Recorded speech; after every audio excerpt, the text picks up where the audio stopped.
And starting to the top of the map, Protoss player number 1 starting for Axiom Acer. They are in a 2-0 lead currently. It is Axiom Alicia.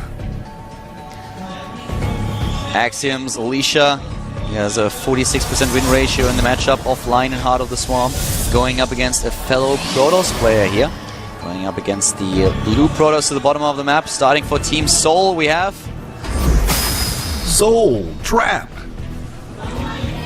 And Trap, with a couple of fangirls here in the studio, he has a very neat win record against Protoss recently. In overall, a 52% win ratio, but he won the last 4 matches that he played against Protoss. He won against Genius, against Parting, against Panic, and against Patience. So in the GSTL, especially against Protoss, quite successful. Yeah. And they need him. They need him now. They are already down 2 maps in this encounter. And in the team match, if they do not win it right now, I have very little hopes that Soul can turn it around today. If you look at his stat on the bottom of the screen here, it's not extremely significant, but it does add to things. Alicia has never won on this map. This is in all matchups, whereas Trap has won, most of his 6-3 there, so 6 out of 9, which is about 66.6 repeating percent, and that's pretty good. Team contributions here, you can see Trap is also the highest contributor in GSTL this season, whereas Alicia still has a decent markup of the percentage there. So far the builders here are relatively smart, but actually, interestingly enough, 1 gas only for Trap.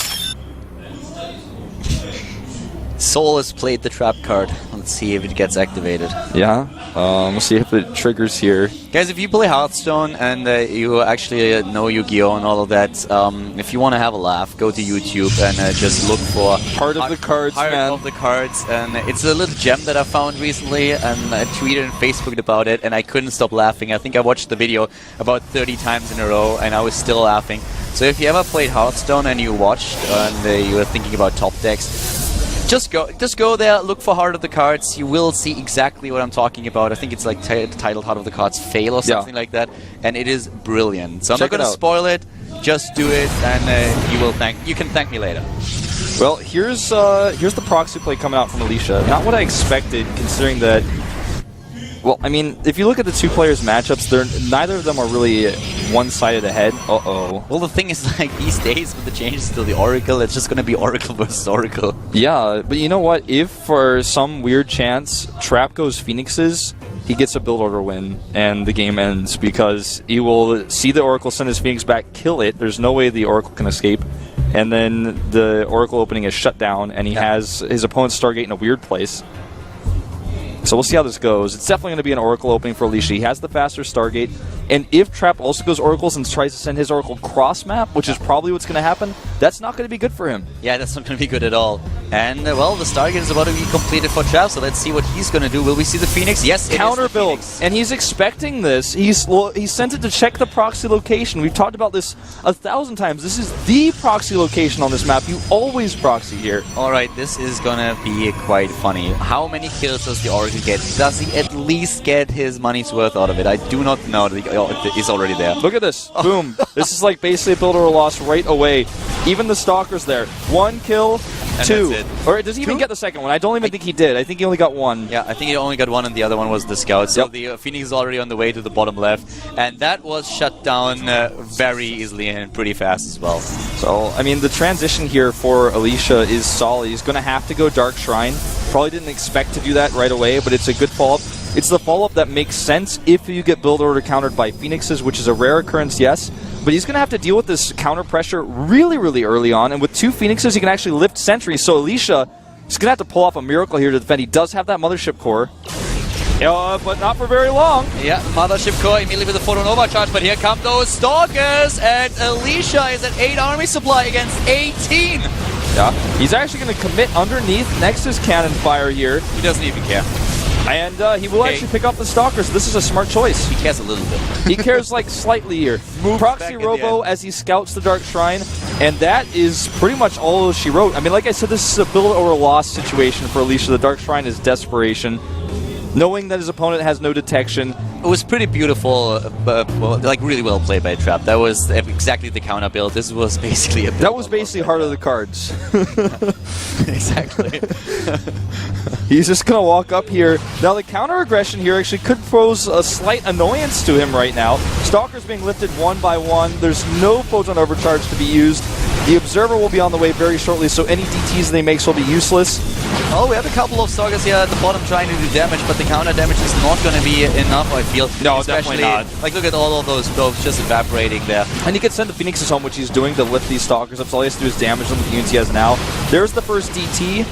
Gonna buy some time, but how many probes left? 5? Don't think so. Yeah, the probes are going down, and the Observer will be there in a second with the proxy robot that he has there. The Phoenix is lifting the Stalkers now back at home, and here comes the Observer, and that's going to put an end to this. He can even try to hold position his Stalkers, which is exactly what he does here. GG! And game over. And Seoul takes the first game today. That was the victory that they desperately needed. It's a good job by Trap here against Alicia. I gotta say, I'm a little bit disappointed that Alicia went for the oldest trick in the book. He did the proxy Stargate in the obvious location. We saw players do this in the past, like very recently. I can't remember which player was. Stork did this in Code A and was Trap shut down. This chance here to go for a real smack talk and just move in and being like, "Sup, son, that's all you got," something like that. I mean, he won that game so convincingly. Yeah, he just played the safe build, and the way he rallied his Phoenix guys, I'm telling you, this is like the oldest trick in the book. Yeah. He's like, all right, well, there's a pretty high chance you're going to do this if you're proxying at all. If not, then my Phoenix flies over and sees you're not, and then just goes. Alicia just activated the trap card. As simple as that. Yeah. That's, maybe it was Mirror Force. Well, next game is gonna come up pretty soon, but we have our Zerg versus Zerg coming up next, and this is also going to be really crucial, as we talked about earlier already. Hiva is definitely one of those bigger names on the Seoul roster, and he's going up against Impact, who has shown us already that he has the skills. He needs to show it against Hiva right now, though, and in a Zerg versus Zerg, Hiva is pretty decent. Yeah, Hiva's really good at ZVZ, very aggressive. Sometimes he can switch things up, and if you play too safe, and he gets an ear on that, he might actually switch things up and play the exact opposite of how you expect. Get his double upgrades out really fast. What is the map? Do you have that on hand? For some reason, I'm drawing a blank on that one. I can. Because I think basically what we see on the map is going to maybe dictate what sort of play we see from these two players. Yeah, the map is going to be the Relic Watcher for the two of them. Kind of makes sense to put a Zerg out there, since you have a lot of area in the middle of the map where we have a lot of space, so flanks are going to be brutal against kind of any race. And with the ZVZ on this map, it's actually a really interesting map for a Zerg versus Zerg. You could go for aggression, but it's going to be an interesting matchup, I feel. I don't think we'll see mutas on this map, though, because it's a little bit too easy to counterattack and control the map with roaches. It's not a massive map. You have a pretty straightforward attack line towards your opponent's base, and especially because of the map size, I could see Hiva once again started with an early pull here. On the other hand, I haven't seen too much ZVZ out of Impact just yet, so I'm not quite sure what he's going to try to do. But they had both a lot of time to study their opponent's play, so I feel Impact is probably rather going to try to counter Hiva than the other way around. Yeah, I think so. So this should be interesting to see. I'm just wondering, is Hiva going to play Hiva's game, or is that too obvious? Is he going to try to switch things up against Mechia because he has more experience in the booth? He's the better player overall when it comes to results. So maybe he's just going to say, all right, I'll play you straight up, man, and you're going to play too safe, and I'll get ahead, and then I'll beat you in the late game because that's what I'm good at. Look at this again, the personality coming out on the keyboard. I love this. He's got all green keys, or at least all green letters. He looks like a pimp right now with that cloak. I need the gold chain for him. He looks like an anime character, man. Like somebody who gets like a boss. He looks like he's about to step into a Gundam suit. And I am loving it. He's the character who's all about fighting for his friends and stuff, and he's gonna get into the Gundam suit and start fighting space battles. That's him. He's pimping up the GSTL booth right now. It is awesome. All of that. That type of jacket is very popular in Korea. The jacket and the glasses and everything, it's brilliant. Even Crank is laughing. Probably about something else, though. I know you think he's looking pimpin', but I seriously think he's about to step into a Gundam suit with that, man. He's ready. I don't know, not a Gundam suit. Could see him a little Wolverine style there, I don't know. But it's brilliant, I love it.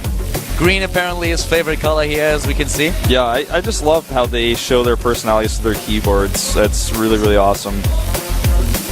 Well, on the other hand, we have Hiva, and Hiva, the missing chipmunk, we finally found him. He is Alvin, and we are going to find out if Alvin is able to tie the series here with a 2-2. Keep in mind that the next game is going to be Ryung versus Dia, and then in the last match today we would have Innovation facing against Youngju.